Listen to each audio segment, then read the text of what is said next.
Welcome back, YouTubers, to another NXT review with me, Mr. Parkin, on behalf of the British Fist. The usual stuff will be linked in the description box below, as per usual. A link to this week's show, and also a link to Brandon Stroud's Best and Worst of NXT column for this week, which I recommend you guys check out definitely. Also, if you have any comments or thoughts on NXT or on this show, please let me know down in the comment section below.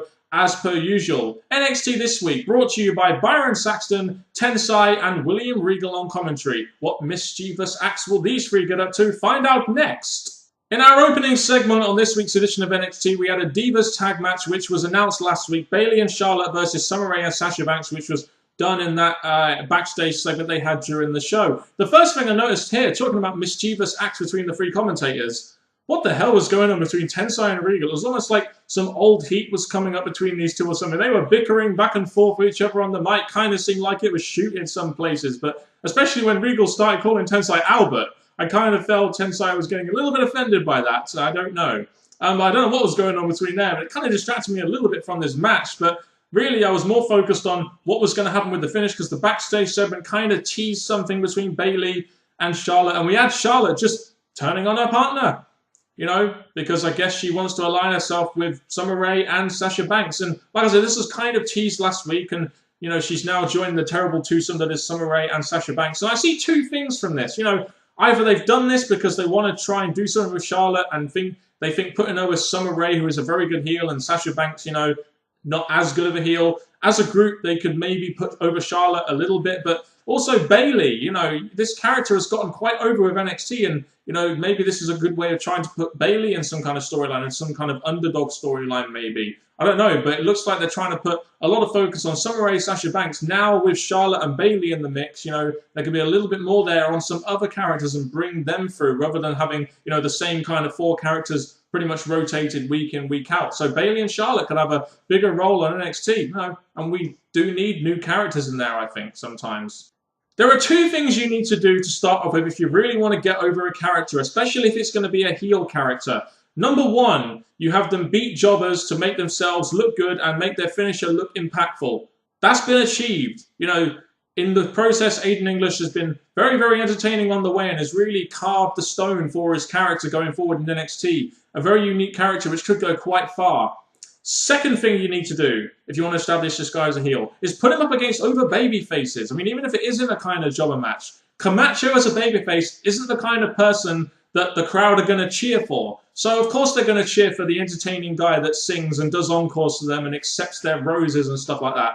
Of course, they're going to cheer for Aiden English over Camacho, you know. And it's quite funny, really, because this character is actually really, really good. But if NXT aren't careful, and they don't put him up against a guy that the crowd want to cheer, maybe an Aiden English, or like they did with RVD in that match about a month or so ago. If they don't find a feud for him soon involving an over babyface, eventually the crowd is going to turn him babyface.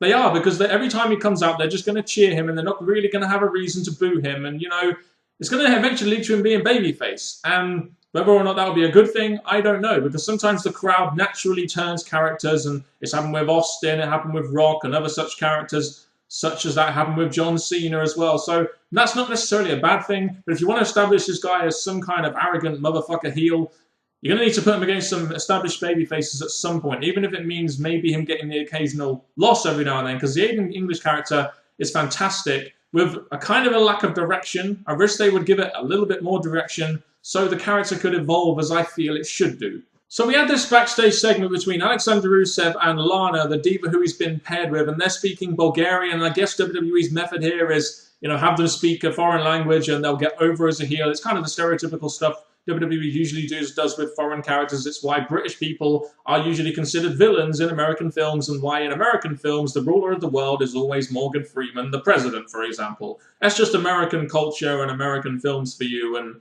you know, mainstream media and all that kind of stuff. But I wanted to pick up on some news here. Apparently, Alexander Rusev and his NXT diva and partner Lana is apparently considered to be a lock for WWE's main roster at some point. I heard this on NoDQ.com. Whether or not this is true or not, I'm not 100%.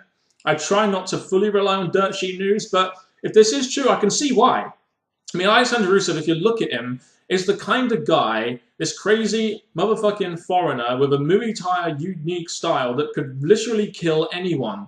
And that's the kind of gimmick that could go over as a heel in the WWE. It's the kind of gimmick you could believe the babyface has to overcome an obstacle at. So I can kind of see why Alexander Rusev might be considered as part of the WWE's main roster at some point. I think there are other talents that probably could go in ahead of him. But if at the time they need a dominating heel, Alexander Rusev could be that kind of guy. Because let's face it, Triple H has been, and Vince McMahon and WWE have been going on about pushing bigger guys. And I think that to a degree that does need to happen. We do need some variation in bigger guys, as the Lexman said in his video, and I think that is very true. And bringing up, and I think Alexander Rusev is probably the best big guy right now on NXT to bring up, especially if you're going to try and get him over as some kind of heel on the roster. So Mason Ryan beat a jobber. What more can I really say about this, really?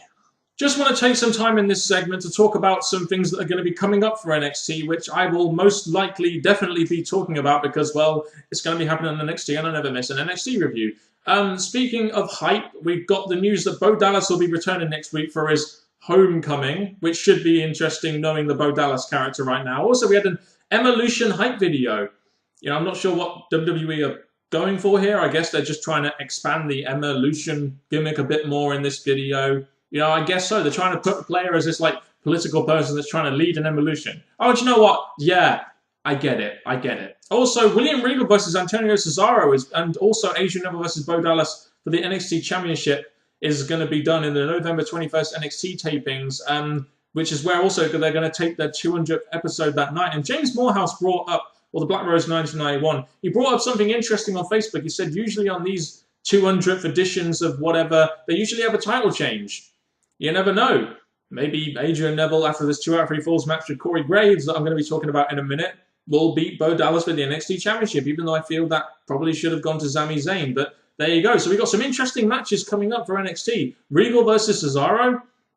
But it will be a damn good match. And Adrian Neville versus Bo Dallas should also be a very good match in my opinion. So it's looking like a good, bright future for NXT, especially going into their 200th episode, which will be taped on the 21st of November. So now it's time to talk about the main event of the evening on this NXT show that was Adrian Neville versus Corey Graves in a 2 out of 3 Falls match. And I expressed some of my discomfort about this match last week. The main crux of the argument here was it seemed like they were going into this a little bit too quickly. I mean, there was a bit of heat just going up between these two, but it was like it's been like a month and, you know, you go from turning on a tag team partner to a 2 out of 3 Falls match, and it just seemed rather quick. But maybe WWE are fast-tracking Adrian Neville through this feud to put him over so that they can make him face Bo Dallas and make him look like a legitimate threat, you know, on the 200th episode or whatever they're going to do there. That's probably why they did this like what felt like a short-term, what probably could have been a longer-term storyline between Adrian Neville and Corey Graves. You know, was it just me, or in this match, it didn't just seem like the crowd went into it? I mean, there was no real moment where the crowd went bonkers, or it really seemed like they were into it. You know, Cesaro versus Sami Zayn had many, many moments like that. And, you know, there have been matches on NXT that have had loads of moments such as that. Hell, Santino and Emma versus Fandango and Summer Rae had moments like that. But this really didn't. It seemed like the crowd were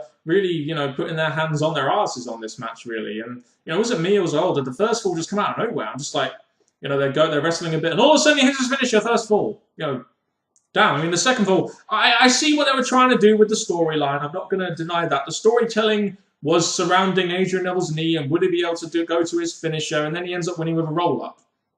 So it didn't really seem like Adrian Neville had to really overcome anything there. And with a roll-up finish and him winning 2-1 against Corey Graves in this 2 out of 3 Falls match, I'm thinking, is this feud over? You know, is this the blow-off, you know, a roll-up, or are they going to continue this on further? You know, I don't really know, but it seems like the kind of finish NXT would do, you know, where they would do it to have Adrian Neville win, and then further along the storyline, and maybe they'll have another gimmick match down the line. You know, this Adrian Neville and Corey Graves, they have decent matches. They're both decent wrestlers, but really, I'm only interested in one character, even though I think Corey Graves is much better as a heel. I really feel like NXT need to establish Adrian Neville as a big-time babyface, which is probably why they had him go over here, in my opinion, as he's going to be facing Bo Dallas at some point down the line. But overall, my feeling on this was that it was an okay match which tried to tell a story, but nowhere near the level it really should have been, considering it was supposed to be some kind of blow-off and a gimmick match, in my opinion. Just not really on the level that I felt it really needed to be. I guess you could say this week's edition of NXT was kind of a middle-of-the-road show, in my opinion. I mean, we started off with a, I guess you could say, big heel turn, with Charlotte turning on Bayley and joining Sasha Banks and Summer Rae. And then we had the Aiden English appearance, which is always entertaining for someone such as me. Did we get an encore? I think you'll find we got an encore, which makes it even better. Mason Ryan defeating a jobber. Seen it many times. And the 2 out of 3 falls match just never really lived up to the level that I felt it needed to in order for it to be in this spot and to, to really, take that feud to the next level or end that feud in a gimmick match. Essentially, it was a gimmick feud ending match. But there we go. So I felt this show this week was middle of the road. Not saying it was necessarily a bad show. It just didn't really do it for me as maybe a better show would definitely have done, which NXT has done very, very much in the past, I'm just saying. So you leave me your comments on this show down in the comment section below. Looks like a good couple of months coming up for NXT as well, judging by what they're giving us on the 21st taping, which I'm very looking forward to not reading the spoilers for, because I don't read spoilers for NXT. Thank you very much for watching this video. If you have a comment down below, goodbye.